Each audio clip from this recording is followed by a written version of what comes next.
Hello, good morning. Awurade nhyira m. Ewo Apostle PRAH TV ade bia no pa bia mo click na mo hwe. Subscribers ni nyina nyame nhyira m. Wo a wo subscribe so. Bo modern na subscribe na share na ma wadan fofo so enya no wontie bi emfa mo wo mbra. Awurade Nyankopon nhyira m na no pa yi. Na Awurade Nyankopon mma mo nyansa ne nimdie a mode bete na asem ase esua na asem ede asem no abobra ewo Jesus Christ din mu. Amen. Ene me pesa me no mo che asem kakra na ye be fa fi 2 Kings chapter 24 verse 31. Mpache wa kakra ntia na wakan akosi. And it came to pass after this that Ben-Hadad, king of Assyria, gathered all the hosts and went up and besieged Samaria. And there was a great famine in Samaria. And behold, they besieged it until all ass head was sold for 80 pieces of silver, and the 4 part of the cup of dough dung was 5 pieces of silver. And the king of Israel was passing by upon the wall. There cried a woman unto him, saying, Help me, O king. And he said, If the Lord do not help thee, hence shall I help thee? Out of the barn floor, or out of the wine press? And the king said unto her, What I thee? And she answered, This woman said unto me, Give thy son that we may eat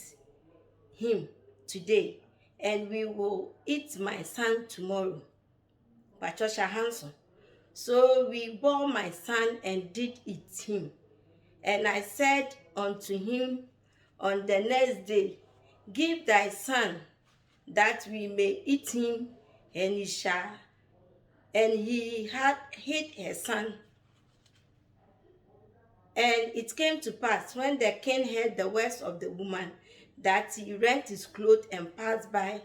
upon the wall, and the people looked, and behold, he had sackcloth within upon his flesh. Then he said, God do so, and more also to me, if the head of Elisha, the son of Shaphat, that shall stand on him this day. But Elisha sat in his house, and the elders sat with him.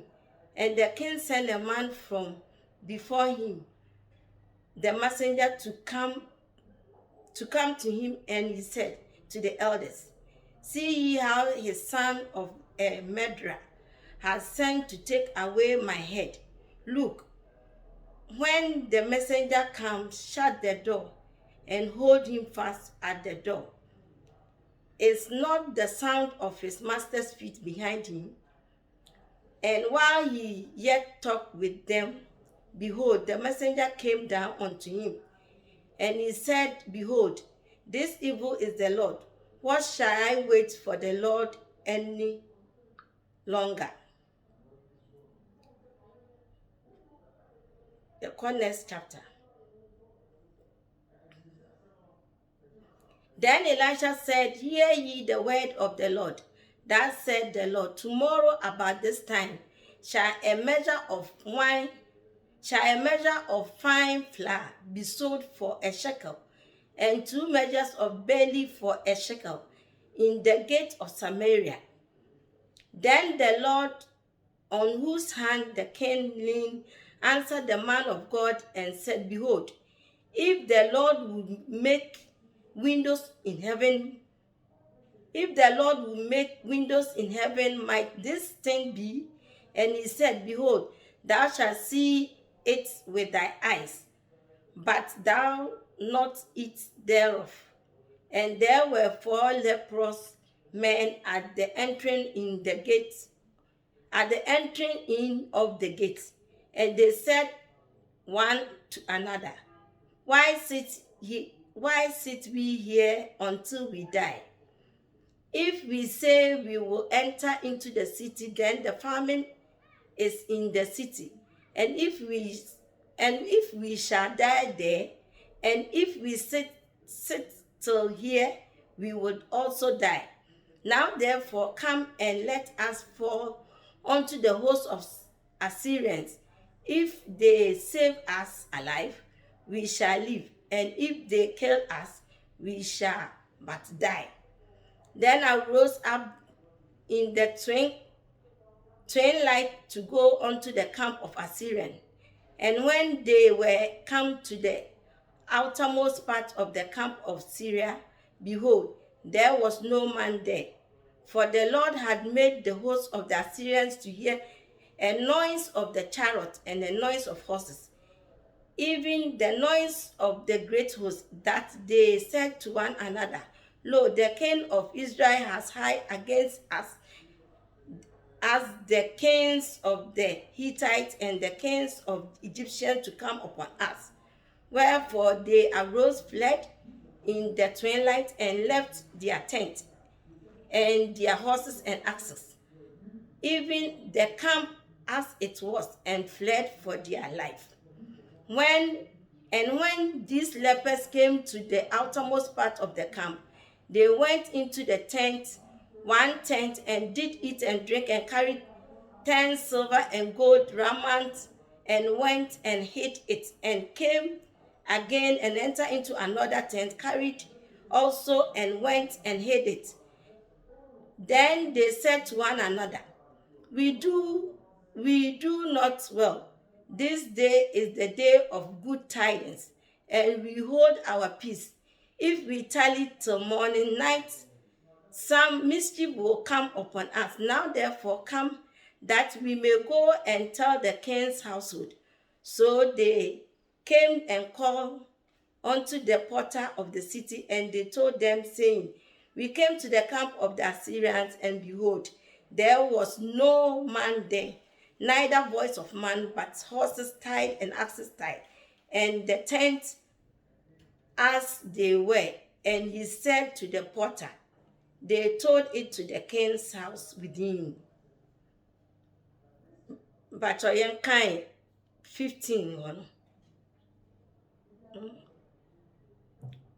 And it came to pass, as the man of God has spoken to the king, saying, I think chapter 18, and it came to pass, as the man of the God had spoken to the king, saying, 2 measures of barley for a shekel, and measure of fine flour for a shekel shall be tomorrow about this time in the gate of Samaria. And the Lord answered the man of God and said, now behold, if the Lord should make windows in heaven, and must such thing be, and he said, behold, thou shalt see it, and thy eyes, thou shalt see it with thy eyes, but shalt not eat thereof. So it fell out unto him, for the people trod upon him in the gate, and he died. Amen. Awurade Nyankopɔn enhyira wo te wutie. Me ba cho ne making kan yi nyina ye. Ema mienu a na wo Samaria kuro mu. Na okom eba kuro no so. Enam okon a esi wo kuro ni mu nti. Ema aduane ho beye den. Emma me fa ne sese na mmiri a ebeka se. Sana na woton aduane bo ekosoro. Nti na ye den se obi betumi ato aduane adi. Nti ema mienu ka kire won ho se oba kontin ase ni yenkum oba ko de adwene ba se me yenkum me bayi ni yewe na se yekum me ba ni yewe a ade chi a na woso ama yekum obeyi awe ana na damfo ne ti ase no gokum no owe ade chi a no pa no ana ba ko no koka no de adwene ba ne koka che ba ko ne se ene woso ma yenkum wo ba ne yewe o se da bi o me ba ne de uma me ma yenkum no na enam eno so ema onye na owo kromo ete sa asemwe na onye ne te asam no ena oye se odifu wo kromo ha na asam ete se atukuro ya na na ho akoma abekrom adum pempen so se yekum ye mba wi ana ene sa na te de onkofa odifu Elisha efa ne mbra nti mra wo kwa so kwa odifu Elisha ne wode na ba no ene wo kwa wo kofa odifu Elisha de wode de bro hene no na odifu Elisha bedu wo no hye nkom se ochina sese na yeto aduane aguso e wo Samaria epon ano ana onye ne panyefo ne ba ko gina no se that's something na wokin okoma ba wo se ochine ya aduane beguso na se Awurade Nyankopon po bebie osoro mfensere na wahwie aduane na ode amayen ana intimra ma papa ne kansa na odifu Elisha shem kom ka che ne se wanje ndi na waka se nti wani behu na nso wundi bi nti ekokọ bai se akwatafo bi no wote gate ano nti wote wa no wose oha yati won na ta time no we makwata emma kurom ho nti se wo ye kwata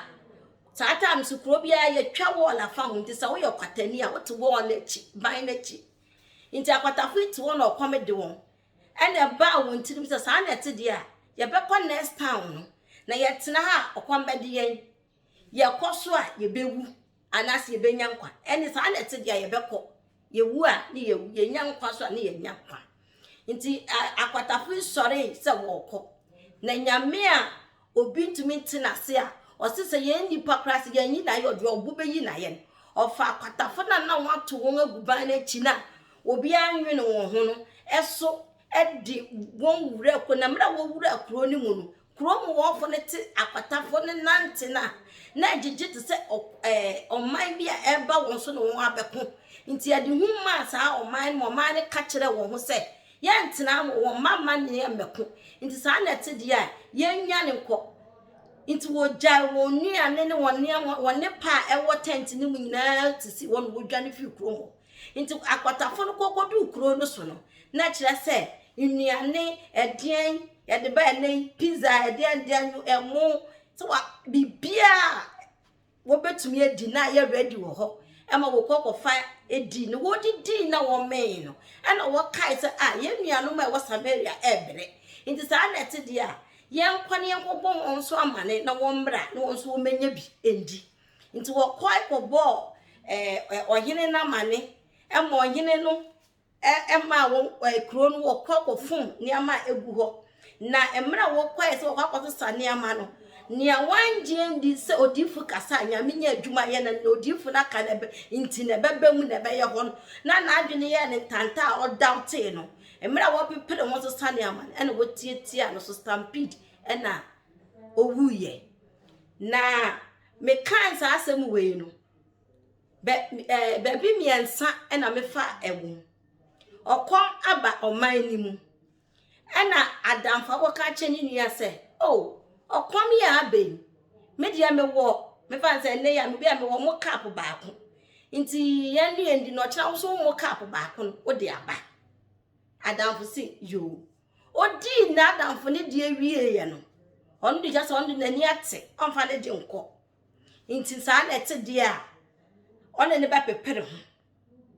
empem bebre aya na me kase namfo edi nipa beko babia enko emra wadamfo de adwene ba ya wo sa adwene ne nya adwene papa no na wosanka utumi kacha wadamfo ne se minia dan na yakum ye mba dan no koma ba me de ne amewa ba ne yedi na yedi wusu wudie na ye ba ye dan nti bi obi afa ne de hye wo no ndi ne kakra sa na obetumi adi wa ma ne se afutu na adwene bone ode ba ya wo se ya adwene bone wa pene ama ne de aba ma wo wadi wodi wie da fa wo de bra so wodi wo yenya se se wodi wo ni tifu nti wo fa wo de ma ma ye hye ya wo ye wona mfufu hu na me bia me kan na me de bia example me kan me ya ba yo na me ne madam fu bia ko window shopping ni ye wura shop bi mu ye wura shop ni mu na me hu handbag bi na handbag ye femeto wa madam fu no ja ye ne sika ni ho mento ye mwa sika no ye ba se ye be pesika ana me ja bag yi na me to wona me ne madam fu ni na ye free shop ni me ye kwan ti me kwa na me ko du fe na me do wo bag ni special bag ne kala na me fe ti me ya na na sa me de me ho me wo me sika na me to ma de a na me si mu se me kwa ma ko to bag be ye 30 minutes drive me ko na me ko du ho and a shop attendant in the catch him sister now in the bar na beto bag in the she me son be seen there. And one of Monsieur Nyansa said, Adam for way Adam for pa. Because Sequoia Adam for pa. I go back at him so I fet top. Naka Bukra or that says shop on him fat a beam reno. And Obama men was suddenly a fet into meta mental. Where you are that damn it is a kaya dear some boy. Ebe boa ma bra boa. I got that damn me jow to na me chain me home no about the fat. Papa, and I say, ye, mamma back on a year. Or not the adrenaline in the bind, or the adrenaline bonnet, or the other. See you come yamma. It's one young and I would name say a ba, young coon, never barber to me. I brain in more journey, at any be at the Abama yedi. Into the young one young empire, now the young yards and I am soon. One can't, what penalty I will need here. No, we are no catcher than the say. Who would yet their own farmer? Into me will go so what petty hours as a me farmer on. And on hearing no walk room when you chum not take. O chum no who said what a penny or call one channel could be sour and say, a dear some. And what chance them with the children. And on hearing who say, eh, me my aunt met to swear me boon. I want you up on my name what I could be some pempensia. In Pembe or mine, as we dream no money dear, and a money pass dear. Into there was some pembe being yet dimmer and man paying for near Jack as a baby the bin. Because if you walk on any baby cost champagne for one man who knew. Say, your mamma wanted them when we are sudden and now my fire by a yak cancel market say, your moon paying for the no make and a buyanso. Into rather as a baby cost that. Or you no coach not to you, Nanka or nips me why I won't pay for that woman anymore. I could bet me about catch on in some pempen, or mine, I'm much love my could into a yen tin or yen, I a sign at the air. And now or back cop. Now I could afford you for work room because somebody no, now or dear for them to manage so big deep at the amount minor. Bibi quay your dear for that was a woman now, conya me and him at the more minor. Into more of fire Elisha than the bite. Na me Elisha buy and no so kasai because o tinya me asama ni say o kasai nya me benya adwuma ye no kasai o say nya me tie nti ono so ka kire awrade nyankopon say awrade mo kira se ebuburo toilet sap mani mu awo ye nton ni say na o kan ni nya o kan ni o pese nya me ye de kire no nya me so e me ba sa na ne ye me wanwa biem so o sa preaching well preaching verse you want to say emra nyame so yes oba be ya wanwade no wan hwehwe titiri ni owo fie ho wan hwehwe titiri ni owo man ni mu wan hwehwe obrempon na mom akatafo na ya to won achiban nachi ni ani da so aka won wuo no won mom na nyame kofa won so di nyansa gura won tim ka kira won se ya tena ha yet na ye bewu Esther the same thing. Say if I perish, I perish. And oh yeah, 3 days fasting. Akwatafu we so yant na ha no come ni ye na yewu. Say I was say ye kokrom ho na wokum ye ya ye be ko won kum ye. Na say ye kompo na yewu a yewu. Ena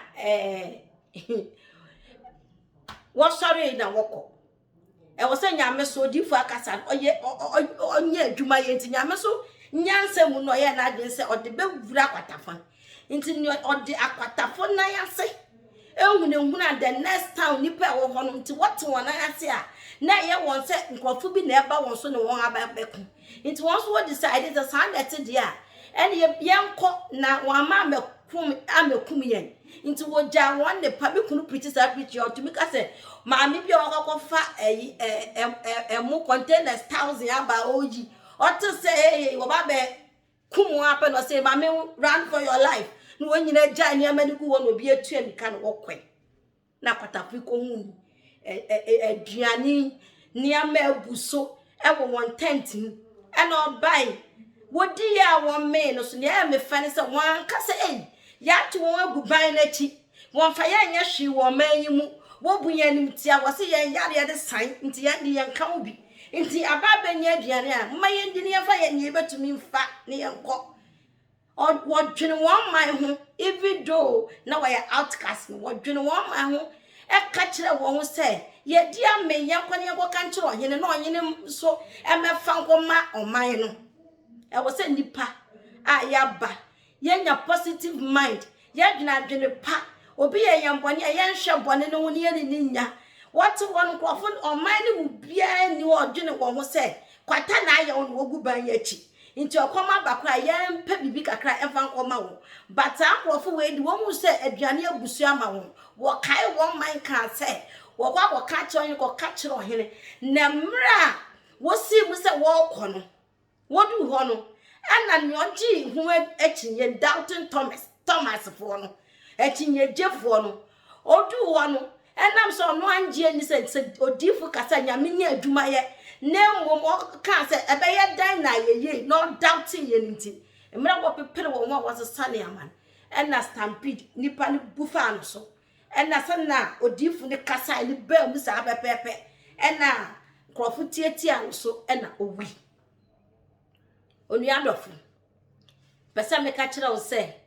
emfa woni nsane abrabo na ye din akosi emfa woni nsane wo hye wa abrabo se ka wo live life at certain age nka person hu se wa abrabo aye emfa woni nipa bia wo ma wo kwan ma wo ba wa abrabo emfa woni oba bia na ba ma bia ko ware na wa ba wa abrabo mu a wa ma ne ma aye basa se wo ba ma nyame abam te se no onhene no ehu says asem ya ba di mi hi odifo nti mi ko fro odifo no odifo na ba no odifo no so ba no obehye nkoma asem ni ba mu se wo be hu ni sa na wo de ohaw ne amane kwadanda osu ne dadwene na dan Awurade Nyankopon be kasa na Awurade Nyankopon so onkoti na asem enya bibia na so kasa so o se bemu nti onya kasa to abrabo no so ne amane be dane dadwene ni befiwo adwedwe ni befiwo kwadanda ni befiwo nkuro besi ni befiwo etisa ko befiwo uhu nipa boni abehu se we ye nipa boni wani be daw wani be te ubehu atamfo ni adofo na wahwe wo hu ye wo nti emfa wo ne nia wiase ana nipa bi ama waye ama wo hu sa brabo obi ebu kwasia ama wo hu sa brabo obi esisiw ama wo hu sa brabo ye Awurade mama mani anda wo mama ni ama tsan emfa because onu nyame mu dakoro ye ni fishiapem na fishiapem so ye ne dakoro nti se uma wani ba ho so te sania onyene no ehu se o man ni mu ayeden na ma odifu ni ba mu ebe intesidi mo man ni maduane bu so no wo so be ubegina no wa intesidi ama wabusua wa intesidi edi ama wo man wa intesidi ama wankasa wadofo no wankasa wo de wakwan ahye Awurade nsa yire ho abompaya ebedane enya se ne etene da biara da so kom enkum Samaria fo a Awurade Nyankopon omokom kum yen esanse na asama meti asese o ma yen ye yebedi a o ma de chenchen nti enya de nyame be ma aka wasa eye wo na wa ma asam no wo de wa ho odin ye onyene na nkasa ye ne monko pe enkoamra ye nkodua aduane aka aduane ne be fifi na be ebenyi na ye beti ne ye be hata na awu ne yedim na mmereko na wo ebewu na wu ohun se nyame no ka ebemu no hyegina ohun se nyame no betumi de ke asesa niama nti odifo no so kasai na ne kasa na okasa no osuru somu sorry no osuru somu no ade chena rasa no odifo ne kan no o mebe mu saa nti esayense ye ginyame ni die esayense ye hu se nyame no enya swafo no nku no be ye ede ama wo ye won ohene ne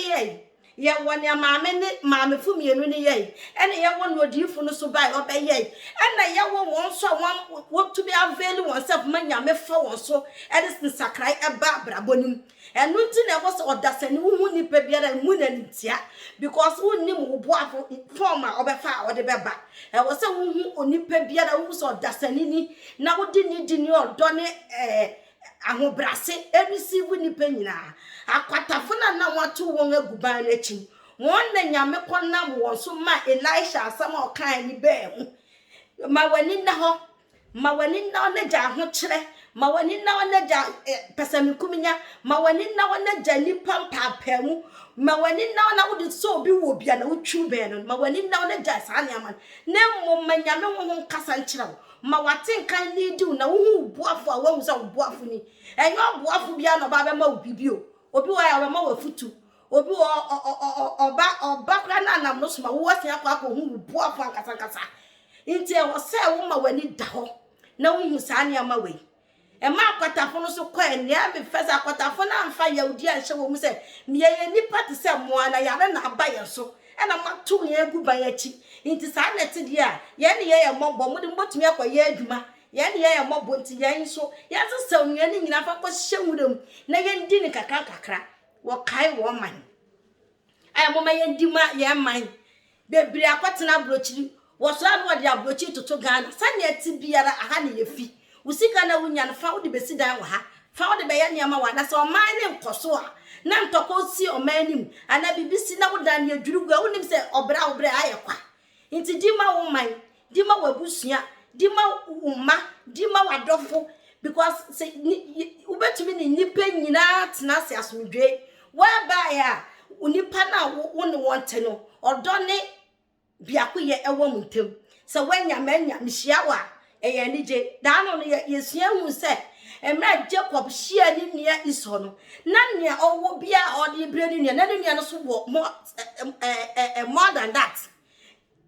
no so nyame akwa hira no ntimi no hia ni nia no eye ni je between them na wuti di se nka Jacob be hia ni nia Esau ena Esau enam sresra akodi moja hye be ko Jacob so but on nim se wakwa kenten ho abobra nti o hia ni nia no wanye na hi na emo nka bom ye den eba wo mu wo ma me na ono ne di adwene ne ba ne yante ne nka biem wo Bible nim so we yo so ye de ne ma ne bre ne yedie na na opere when di bi because odi bia ka Bible beka nti mo ma ye ni na ho na ye kan nyame asama ye put asam into practice ma ye nya se eye stories a eniam abakwasam esisi wo de wo kan na wo de aben na brabo ya wo boemu wo de hwe ne ohene ne ye hwe na ma mienu ne ye hwe na akwatafo ne ye hwe na odifu ne ye sa nya no ane da so na mu ya na obi wa akwa asore odifu ka asam no de toto enkwam hye ebi wo ye ne ebeba daache ebi wo ye ne aba ebi wo ye mprempren eye ne ye ka ache wa ebesi enne ne ebesi ochina enne ne aba betwam sana nkwam hyete it is a me kaisa me obi ma me message na me yakwala no ena nipa ne ka kire asam fa mabusunyum asam ne mente da me bisa me ma me se on te da na me se mama ko bisa me nana okwa na me nana ka je se ayi ampa na me ma me kura anim it is a we me down to odifu no ena me ka asam o kan na anim ena me sasabe ade bia ye wo the good and the bad na azafo ni ade no ana miri bebre yet wondi to one some ni ade nti ye da justify asofo nyina sofo bi hye akura ni obedi kura ya de den aduma da no so no nti so obi ana wo ma ho kwan na wo hu so ya za na wo ma no ho kwan no ote wa bera boso ena o ya niam na wo ya wadwe so wo mfa Bible nkenkan na wo de atoto ena obuwa ni just asofo nyina ya za me kai se mi kunde beto wo more than 2 years so ye prayer camp nkwafo mra mebo ni petu enokra $100 ni esi prayer camp nti wo ye say na se nipa no china obre na oye wi a na mokru na amaba begina waka say asofo te say wo no wan kasa ne ben akenkan na wo musofo odifo ye papa wo muso we oye papa na momma ye hu se wi ase abrabo na ye bon eye niam menu ada obonsam ana nyame nti esa wo ne a wo panu betusu na ne a wo bedom so no na wo bedi nti se menyame ya me dan ya na wo so wo dan ne dia na sua kenkan oni ma kenkan a po bi oni ma kenkan na komodi bebrebe na ye sora ye di no ye mfa ntia nyame asam na ye ma ye ni na ho na ye hu se eye na ka ma me na ni da ho eno oni ma akamra ye be ka kire ne se ne ba onfa ne mra ko be hu se en so Kristo ni so okum ne ba ene de asma me de broni Ewade Yakopon hira non do mo ahobrase o ma unyansa ne nuhu e wa na asemu Ewade Yakopon e ma watenka enye sharp instant enye sharp usori anopa na usi abonte Ewade Yakopon enkyira wo ne aye ade bibia na obeye emwo wa brabo na Ewade Yakopon wo na wani mfi na wa fi hu me bo empire de ma wo se Ewade Yakopon ma wo nto fidi so fu afidiem Ewade Yakopon fa wo komra asudwe mu Ewade Yakopon mo dadaafo biara ma wa brabom na me aye din wo wa brabom e hye nkom wo Jesus Christ din mu se o kina sese na ebusu ama Erade Nyankopon memre mu sa e Jesus Christ di mu na abo mpai amen. Program no so ebeba so ending of this month me ba chow aya na moba muba mbenya baabi ada muba mbenya baabi atena kama kama nti Nyankopon nhira mu nyina amen.